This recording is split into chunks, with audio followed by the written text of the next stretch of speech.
tivemos que começar praticamente do zero. Percorri o Brasil inteiro.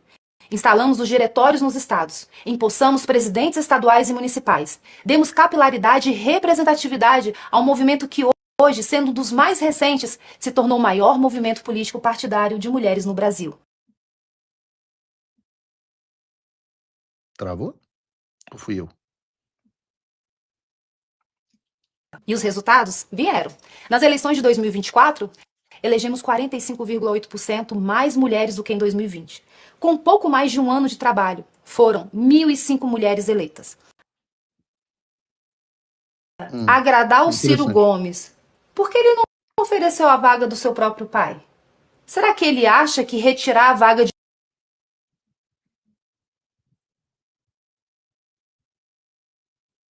Tá esquisito o negócio retirar aí, a vaga de uma mulher seria mais justo e fácil? Que fique registrado para sempre.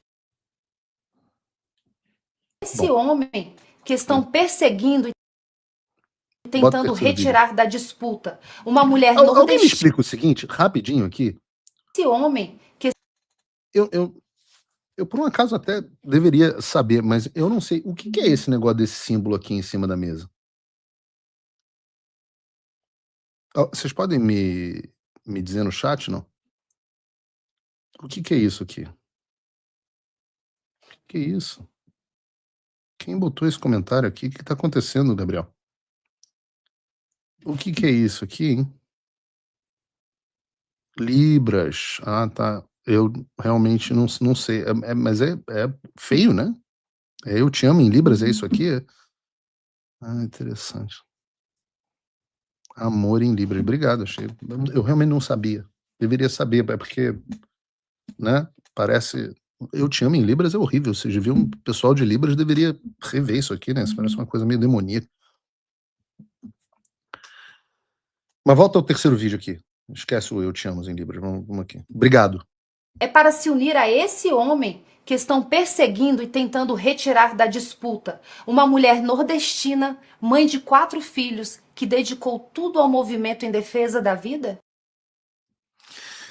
Eu tô botando esses vídeos aqui porque existe um ponto aqui que expressa uma das poucas coisas que eu e você sabemos a respeito da Michelle, que é o fato dela, assim como, por exemplo, a da Maris Alves, serem feministas. Isso é importante que você entenda. Porque muitas mulheres acham que são feministas só porque elas entendem que as mulheres devem ter os mesmos direitos que os homens. Isso não é feminismo. Isso não é feminismo. Aliás, a Ana Campanolo tem uma coisa ou duas a ensinar sobre esse assunto. Feminismo é um movimento de matriz marxista, pós-moderno, que carrega consigo ideias de todo tipo, como as cotas identitárias, das quais a Michelle fala com tanto orgulho. Veja, a ideia de ter cotas para mulher, ou cota para raça, ou cota para orientação sexual, cota para idade, a ideia de cotas de qualquer tipo é absolutamente incompatível com o movimento da direita.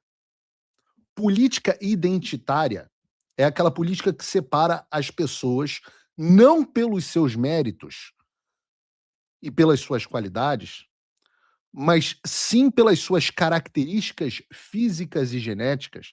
Essa é a raiz do movimento woke, do movimento da lacração, do movimento do marxismo cultural que a gente tanto combate.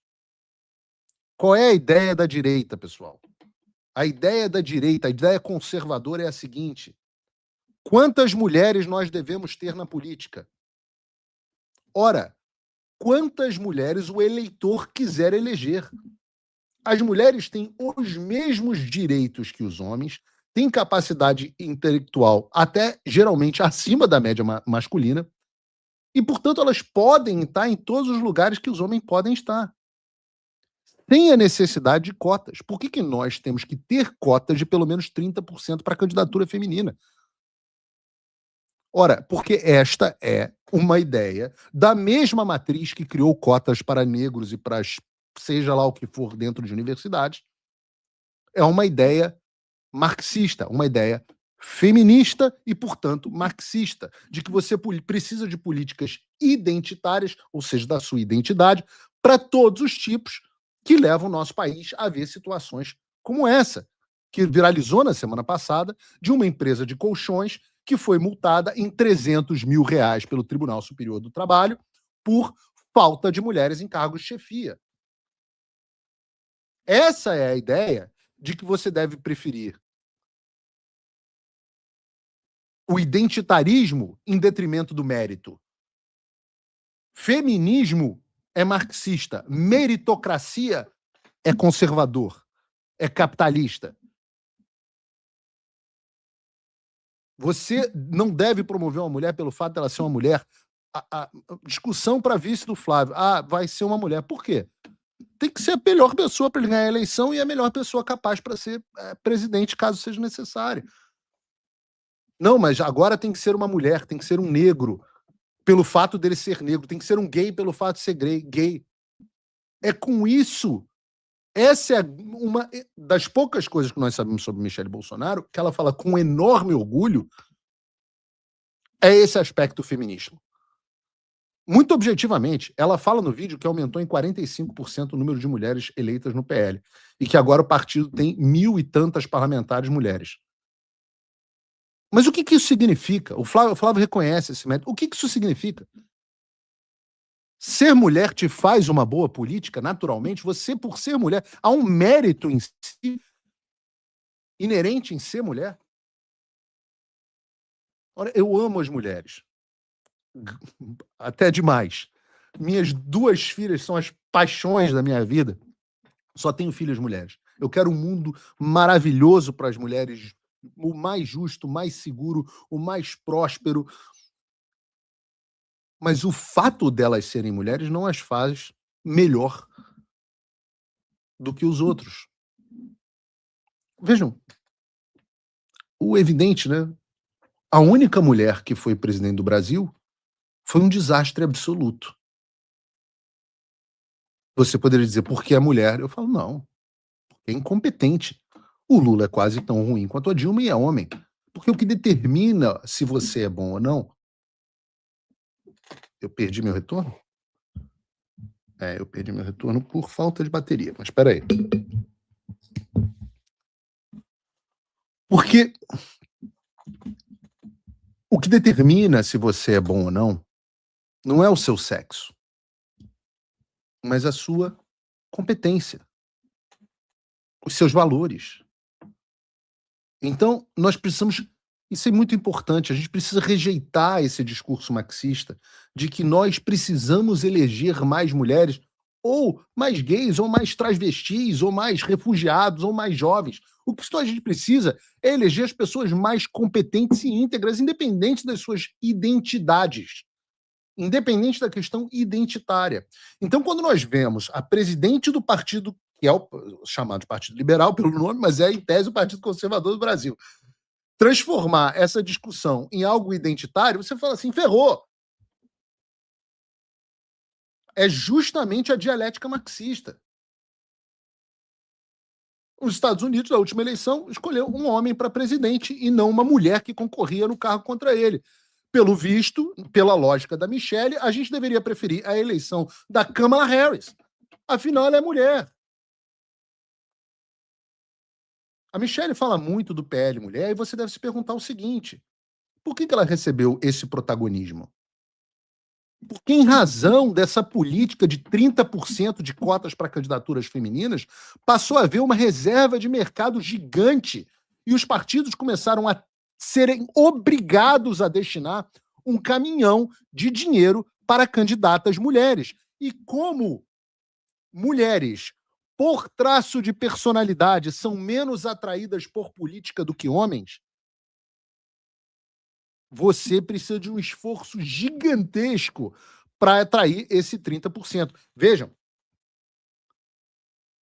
você faz um esforço gigantesco para incluir artificialmente mulheres na disputa eleitoral em cargos que poderiam estar sendo exercidos e candidaturas que poderiam estar sendo exercidas por homens competentes.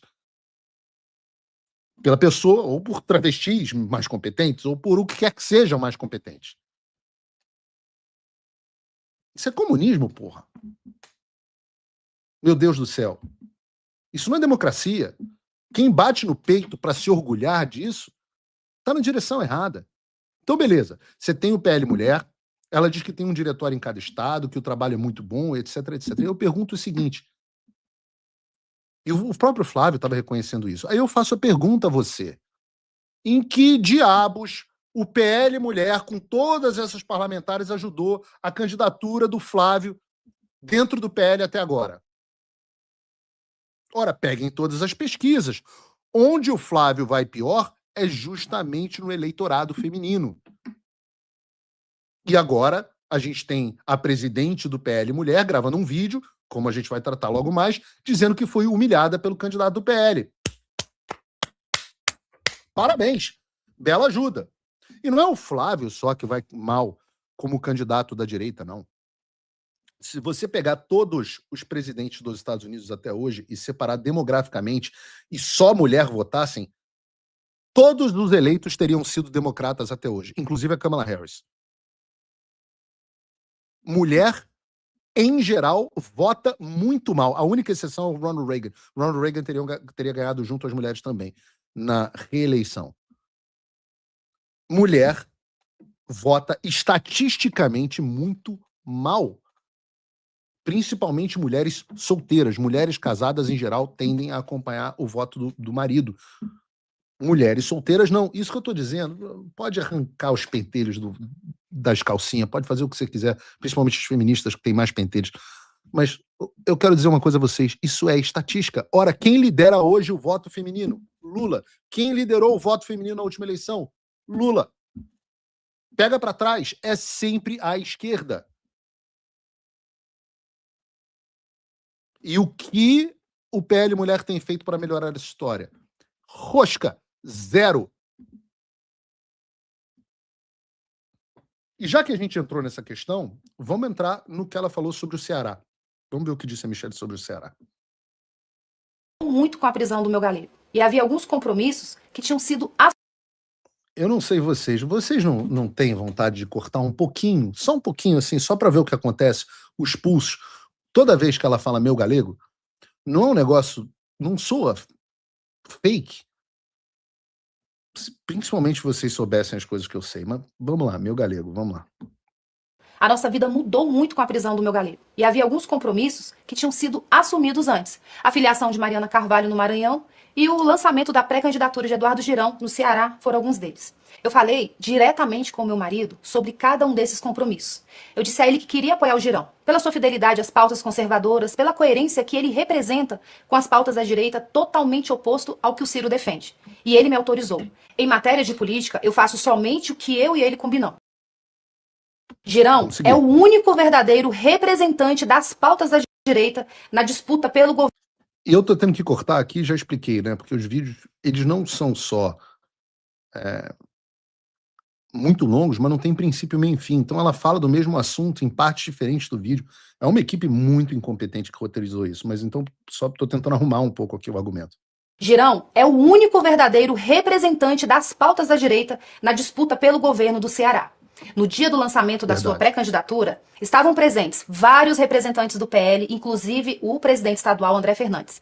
Fiquei até feliz, eu pensei, talvez haja uma chance de o partido apoiar o Girão no primeiro turno. Não se trata de interferência, mas sim uma mostra do que seria mais coerente, mais fiel aos nossos valores. Ainda que aparentemente não houvesse grandes chances, como ocorreu no início com André Fernandes, a proposta seria apoiar, no primeiro turno, o candidato que defende fielmente os nossos valores. E era só isso que eu e o meu marido queríamos. No segundo turno, os nossos eleitores, pessoas de bem, poderiam se unir a todos os demais para derrotar o candidato do PT. Mas o que eu não sabia ainda era o que estava sendo acordado nos bastidores. Não pelo meu marido, não com seu conhecimento atualizado, porque ele, infelizmente, estava preso. E essas pessoas não tinham mais contato com ele. A última palavra sobre o Ceará, ele falou a mim e eu transmiti a cúpula do partido. Continue para mim. Foi muito bem definida por 3 pessoas. Meu marido, eu e o presidente Valdemar. Não foi sugestão, foi preferência, foi decisão. E decisão baseada no potencial da Priscila Costa. Jair definiu que o PL disputaria as 2 vagas do Ceará, uma com Priscila e a outra com o pai do André. O que aconteceu depois foi que, aproveitando-se da prisão do Jair, começaram a trabalhar para eliminar Priscila da disputa, cedendo a vaga dela para garantir uma aliança com Ciro Gomes. Não, isso tá muito chato. Eu não aguento nem ver os cortes. Bota o último vídeo aí, o vídeo 7. Já que a aliança com o Ciro é tão boa, por que o André não disponibiliza a vaga do seu próprio pai? Estranho, né? Por que só a mulher tem que ceder? Ah, essa é o da mulher, tem que ceder de novo. Eu não vou ficar mostrando o vídeo, não. Vamos ser objetivo. Acho que todo mundo aqui sabe mais ou menos o que está acontecendo no Ceará, e eu tenho algumas coisas para dizer sobre o Ceará. Eu vou começar com a primeira coisa dizendo o seguinte: em termos de escolha de candidato, para a surpresa de vocês, eu concordo com a Michelle. O melhor candidato, o meu candidato para o Ceará é o Eduardo Girão. O Girão é um cara absolutamente espetacular. O Girão é um amigo pessoal. Amigo pessoal, eu gosto demais dele. Chamei o Girão pro meu casamento. Nós marchamos debaixo de neve, pró-vida, debaixo de nevasca em Washington, aqui nos Estados Unidos. E digo o seguinte, faço esse testemunho a vocês. Eu farei campanha para o Girão. Tirando o Eduardo, eu não tive um aliado maior do que o Girão aqui nos Estados Unidos. Não tive. Inclusive, ligo pro Girão, falo com o Girão, a esposa do Girão é espetacular, as filhas, a família é uma família incrível. Uma das melhores pessoas que eu já conheci. Gostaria muito que ele fosse eleito governador do Ceará. Agora, eu sou o Paulo. Eu não tenho que fazer determinadas escolhas que você tem que fazer dentro do PL. E dentro do PL, eu já disse ao próprio Girão que eu entendo a lógica partidária em não apoiá-lo. Porque eu entendo pelo seguinte, porque eu tenho mais do que 2 neurônios. E as pessoas com 2 neurônios sabem que as chances de vitória deles são muito baixas. Mas, além disso, existe uma questão de prioridade partidária. O PL estabeleceu que a prioridade, no meu entendimento, de forma absolutamente correta, o PL estabeleceu que a prioridade número 1 do partido é a eleição à presidência da República. E, pô, não é difícil entender que se o Flávio não for eleito, ferrou. Então tá correta essa prioridade. Então, prioridade número 1 é a eleição nacional. O que beneficia a campanha de Flávio Bolsonaro? Esse é o primeiro critério. O segundo critério, a eleição de uma bancada forte no Senado. Por quê? Porque nós entendemos que o Senado é o poder fiscalizador hoje do Supremo Tribunal Federal. Nós precisamos não ficar mais na mão dos Davi Alcolumbre. Nós precisamos dar prosseguimento aos processos de impeachment e outras pautas que são muito relevantes. E muito mais relevantes, vocês me desculpem, sobre o governo de um estado que não é nenhum dos estados mais importantes da federação. Me parecem 2 prioridades ordenadas de forma correta e nacional. Eu evito falar em política local aqui no programa, mas qual é a situação no Ceará? A lógica é muito fácil de você entender. Em primeiro lugar, para que serve, em um processo nacional, você ter um governador do Ceará do nosso lado. Não serve para nada. Ou quase nada. O problema do Brasil é um problema de consolidação de regime. O governador do Ceará, desculpa, não é muito importante. Eu, inclusive, não queria nem que o Girão fosse candidato a governador. Eu ainda falei para ele, pô, Girão, pelo amor de Deus, você é um dos senadores mais importantes. Vai trocar a importância do Senado pela irrelevância do governo do Ceará. Ora, eu digo isso porque o governador de São Paulo é aliado e não serviu para nada. O governador de Minas Gerais, supostamente, também um cara de direita, não serviu para nada. Nenhum deles serviu para nada nos problemas nacionais. O país está afundando a despeito do ótimo governo que o Tarcísio fez em São Paulo. Então, ter um governador não nos aproxima em quase nada das prioridades que nós temos nesse momento. Agora, porra, senador vale demais. Vocês podem responder no chat. Honestamente, o que vocês preferem? Mais um senador aliado ou o governador do Ceará? Eu quero ouvir a opinião de vocês. Então, qual foi o cálculo? O PL abriu mão do governo do Ceará, que a direita não tem absolutamente nenhuma chance de vencer, em troca do apoio a um candidato viável para o Senado com o apoio do Ciro Gomes. Meu Deus! Por mais que eu goste do Girão, se você tiver mais do que 5 anos de idade, você vai entender essa lógica. No cenário 1, você não elege nem o governador nem o senador. No cenário 2, você não elege o governador, mas elege o senador, que é a sua prioridade. Meu Deus do céu, qual é o melhor? Não, juro aqui, não é um raciocínio muito sofisticado. Ah, mas Paulo, não pode não dar certo. Ah, mas Paulo, me recuso, porque o Ciro é um FDP. Nós tínhamos que tentar o governo do Estado e do Senado. Ô, filhinho, por isso que eu digo que tem que ter mais de 5 anos. As pessoas que não aprenderam que na vida a gente tem que eleger prioridades, fazer escolhas e negociar soluções. Olha, eu tenho certeza que pessoas assim são pessoas que fracassaram em todas as coisas que pretenderam fazer na vida. Não é uma coisa nem só da política, é uma coisa do seu emprego, do seu relacionamento, da sua casa. O mundo não é essa fantasia de raios de sol e arco-íris. Você constantemente se encontra em situações em que é necessário, sim, você abrir mão das coisas, principalmente quando você não tem o poder. A prioridade, o PL pode fazer uma composição em Santa Catarina com uma determinada força, que não é a mesma força que ele tem no Ceará. Então, você olha e fala: qual é a prioridade do Ciro Gomes? Qual é a sua prioridade? A minha é do governo do Ceará.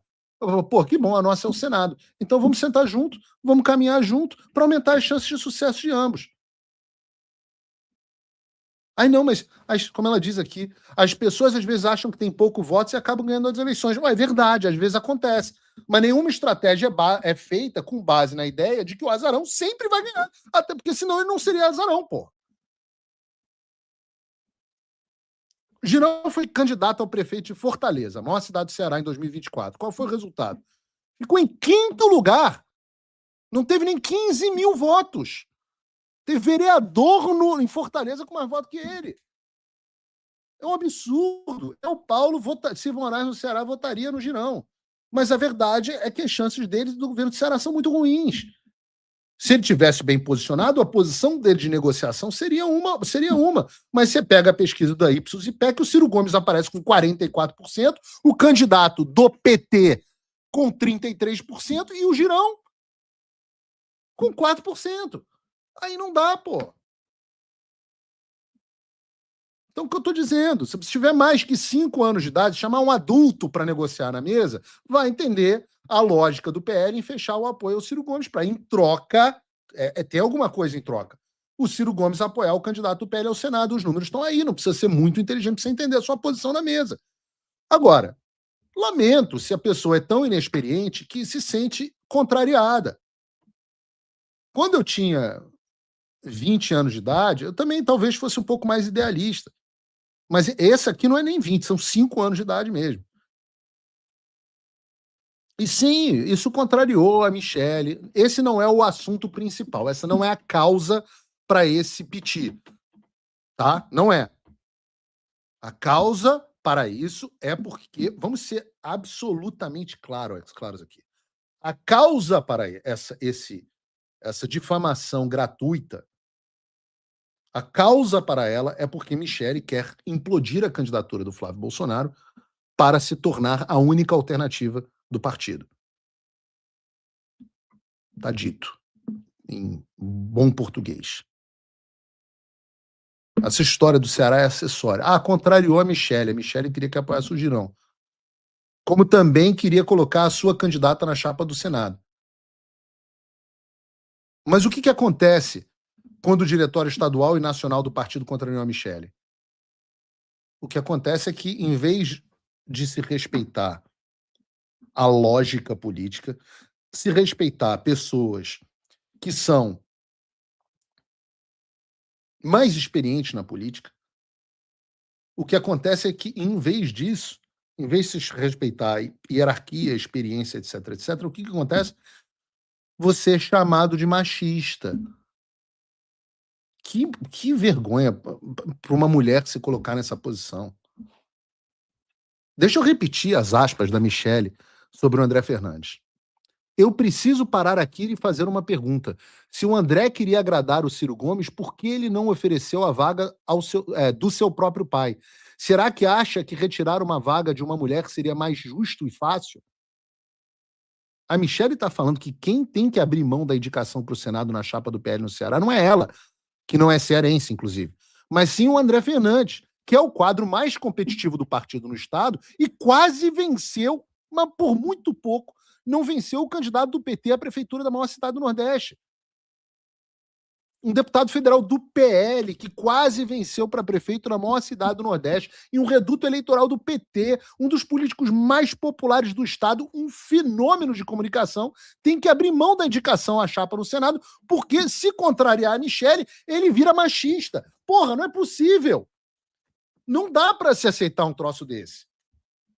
O argumento de que você não fizer o que a Michelle quer para favorecer a candidatura dela é machismo é algo que, sei lá, eu esperava ouvir da boca do Érico Hilton. Aliás, esperava não, porque o Érico Hilton amou o vídeo da Michelle e fez vários posts sobre ele desde ontem. Ele escreveu assim: bomba, o Érico Hilton. Michelle Bolsonaro acaba de expor num vídeo de 27 minutos que Flávio Bolsonaro a atacou, maltratou, humilhou e excluiu como presidenta do PL Mulher.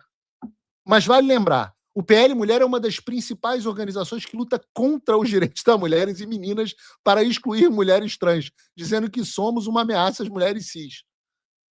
Pelo jeito, Michelle Bolsonaro está vendo que a verdadeira ameaça às mulheres segue sendo quem vota contra os direitos e a vida das mulheres e meninas. Segue sendo seu próprio partido, seja lá o que significar. Nós já vamos chegar nessa parte da suposta humilhação da Michelle pelo Flávio Bolsonaro, já vou falar sobre isso. Mas veja como Érico Hilton usa os argumentos da Michelle para validar a ideia que ela está sendo atacada, maltratada, humilhada, excluída, de que o PL é uma ameaça para as mulheres. Porra, parabéns, grande trabalho da presidente do PL Mulher. Porra, grande trabalho. Se você não está no chat, assim, absolutamente chocado com o fato de que a Michelle está ideologicamente no mesmo espectro de um travesti marxista, eu não sei o que te dizer. Não há nenhum lugar mais à esquerda do que isso. Posição de extrema esquerda com vocabulário e linguajar de extrema esquerda, dizendo que quem discordar dela é machismo. A vida como ela é. Pode não gostar, de novo. A vida como ela é. Debato com qualquer pessoa sobre esse assunto em qualquer lugar. Qualquer pessoa relevante. Outro ponto. Vamos endereçar os pontos aqui. Hoje é dia de arrumar a casa.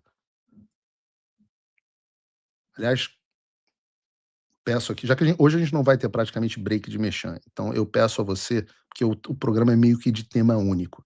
Então peço a você que se está assistindo o vídeo e está gostando do que está ouvindo, que clique no like, porque a gente está com o dobro de audiência, nesse momento nós estamos com 25 mil pessoas nos assistindo, é uma bela audiência.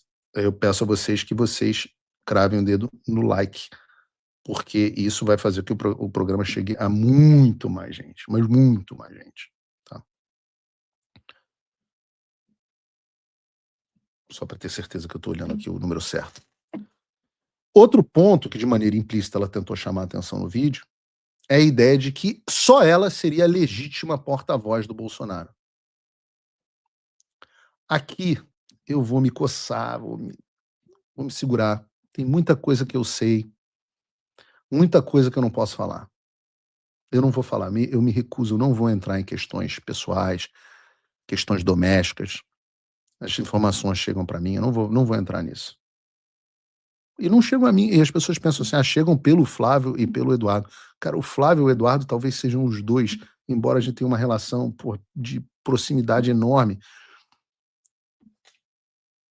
O Eduardo é assim, uma relação de irmandade, o Flávio é eles praticamente nunca falam de Michelle comigo. Eles não falam. As outras pessoas falam, mas eles não. E eu não vou entrar aqui, como eu disse, em questões domésticas, questões de relacionamento, etc. Mas há um ponto aqui que deve ser considerado e sobre o qual eu já falei algumas vezes. E eu posso falar novamente. O ponto é o seguinte: o ex-presidente Bolsonaro é uma das pessoas mais erráticas que eu conheço. O que eu quero dizer com isso? Eu quero dizer o seguinte: a opinião do presidente Bolsonaro sobre um determinado assunto muda com uma volatilidade, para usar o termo que o Trump usou a respeito do Lula, com uma volatilidade incrível. O presidente Bolsonaro pode dizer uma coisa para você hoje, chegar uma pessoa depois, convencer ele e amanhã ele decide o oposto do que ele havia decidido hoje. E eu já falei disso várias vezes. Quem viveu 2022 sentiu isso na pele. Então é extremamente possível, sendo justo aqui, é extremamente possível que o presidente Bolsonaro tenha muitas opiniões contraditórias a respeito de vários temas, inclusive em relação às chapas estaduais, inclusive em relação ao Ceará. Se você perguntar a mim, Paulo, Paulo, não reputo ao presidente Bolsonaro sequer a capacidade de montar as melhores chapas. Nós sabemos que o presidente tem um dedinho podre para escolher nomes. Agora, veja o caso do Romário no Rio de Janeiro, o senador astronauta em São Paulo, para pegar as Joyces, os Frotas, os Bebiano, no Rio, como era o nome daquele picareta que foi governador do Rio, Witzel. A gente pode falar aqui o dia inteiro sobre isso. Isso em condições normais. Esse é o Bolsonaro em condições normais. Eu sempre disse aqui, estratégia com o presidente Bolsonaro é um desastre. Isso em condições normais. Agora, imagina ele preso, com dificuldade de comunicação. É um desastre. É o ponto onde eu devo conceder a Michelle. Ela não gosta das conclusões que o presidente Bolsonaro chega, vai lá e conversa com ele e tenta fazê-lo mudar de opinião. Eu, Paulo, posso ter opiniões e escolher coisas diferentes do presidente Bolsonaro. Não trabalho com o presidente Bolsonaro, nunca trabalhei, nunca pedi nada para ele, não dependo dele de nada na vida, sou apenas um eleitor engajado e um amigo.